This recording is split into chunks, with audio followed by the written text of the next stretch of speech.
Hello दोस्तों, आपके अपने चैनल नेक्स्ट इवन नॉलेज में आप सभी का एक बार फिर से स्वागत है। और आज के जो टॉपिक है हमारा, वो भारतीय इतिहास में सिकंदर का भारत पर आक्रमण या सिकंदर का इतिहास के बारे में इस टॉपिक पर डिस्कस करेंगे।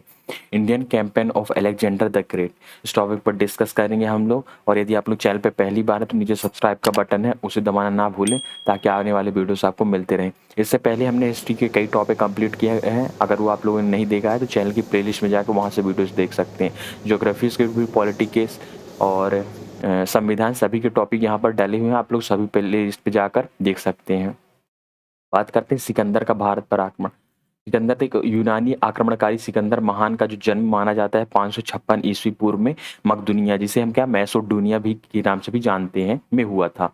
पिता का नाम जो था इनके फिलिप द्वितीय था और इनकी माता का जो नाम था ओलंपियस था और इनकी पत्नी का नाम जो था रुक्साना था। सिकंदर को अलेक्जेंडर तृतीय तथा अलेक्जेंडर मैसोडोनियन की जो नाम दिया गया था।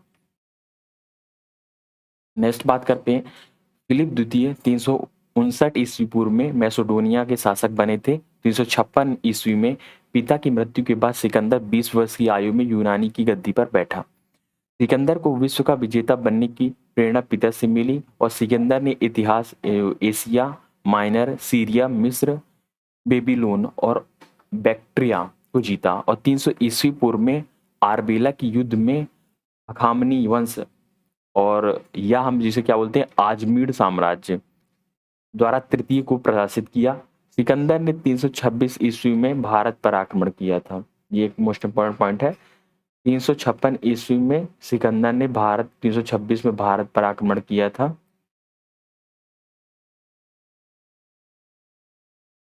नेक्स्ट है 326 ईस्वी में बैक्टीरिया से होकर काबुल पर विजय प्राप्त किया और वहां सिकंदरिया नाम का नगर बसाया। यह नगर जो था गंधार नाम से भी जाना जाता है। काबुल से हिंदी कुश पर्वत का पार कर अलेक्जेंड्रिया को जीता और वहां से निकया, जिसे हम तक्षशिला, जा पहुंचा। निकया में तक्षशिला के शासक अम्भी ने अधीनता को स्वीकार किया और बहुमूल्य उपहार तथा हाथी दिया।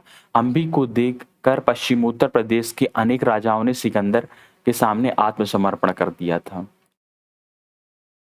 नेक्स्ट है, यहीं पर सिकंदर ने सेना के दो भागों में बांट दिया था। एक भाग का नेतृत्व जो था वो कौन सा हेफेस्टेशन और प्रेडिक्कास ने किया। ये उसके सेनानियों का नाम था। इन्होंने 5 महीने में बीबर दर्रा को पार कर सिंधु नदी पर पहुंच गया, जबकि सिकंदर का स्थल मार्ग से स्वात घाटी होते हुए पश्चिम गंधार तक पहुंचा।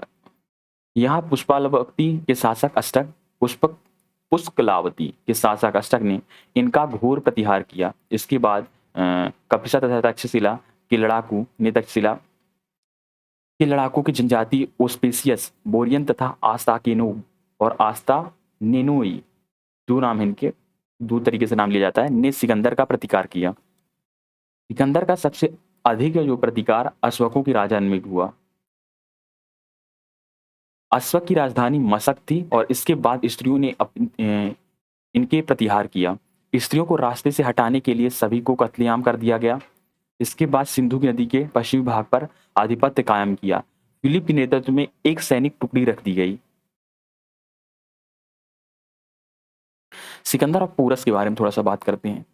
ओहिंद के पास सिकंदर ने सिंधु नदी पर एक पुल बनवाया। दोनों सेना ओहिंद के पास मिलकर सिंधु नदी को पार कर झेलम और चिनाब नदी के बीच क्षेत्र, जहां शासक पौरव तथा जिसे हम क्या बोलते हैं पौरस भी बोलते हैं या पूर्व थे, उस सिकंदर ने आत्मसमर्पण करने को कहा। पौरस ने जवाब में कहा कि युद्ध भूमि में ही निर्णय किया जाएगा। सिकंदर ने युद्ध के लिए अनुकूल स्थिति का प्रतीक्षा किया और भयंकर बरसात में ही सिकंदर ने अपनी सेना को नदी पार करवाया। झेलम नदी के तट पर वितिस्त्या, जिसे हम हाइडेस्पीड का युद्ध हुआ, जिसमें पोरस को हार का सामना करना पड़ा। पहले पुत्र मारा गया और तत्पश्चात जब सेना ने साथ छोड़ दिया तो अम्भी ने आत्मसमर्पण करने को कहा, पर उस पर प्रहार कर वह भाग निकला। विषम स्थिति पाकर इनके मित्र मेरूस ने पौरस को आत्मसमर्पण के लिए तैयार किया। सिकंदर और पौरस की वीरता से प्रसन्न होकर पूछा कि तुम्हारे साथ कैसा व्यवहार किया जाए। पौरस ने जवाब दिया कि एक राजा दूसरे राजा के साथ जैसा व्यवहार करता है वैसा ही व्यवहार मेरे साथ किया जाए। पौरस की जवाब से प्रसन्न होकर सिकंदर ने उसका राज्य लौटा दिया, साथ ही 15 विजय क्षेत्रों को पौरस को दे दिया। सिकंदर ने व्यास नदी के तट पर 2 नगरों की स्थापना की, एलेक्सैंड्रिया निकाया और एलेक्सैंड्रिया ब्यूसिफिलस। इन 2 नगरों की स्थापना सिकंदर ने कहाँ पर की थी? व्यास नदी के तट पर।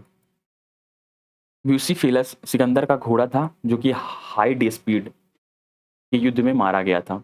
व्यास नदी के तट पर यूनानी देवता की स्मृति में 12 विशाल वेदियों का निर्माण करवाया और उस पर विजय शब्द की अंकित करवाया। प्रधान सेनापति सेल्यूकस निकेटस को भारतीय क्षेत्र का अधिकारी बनाया गया। व्यास नदी सिकंदर का चार्मोत्कर्षक था।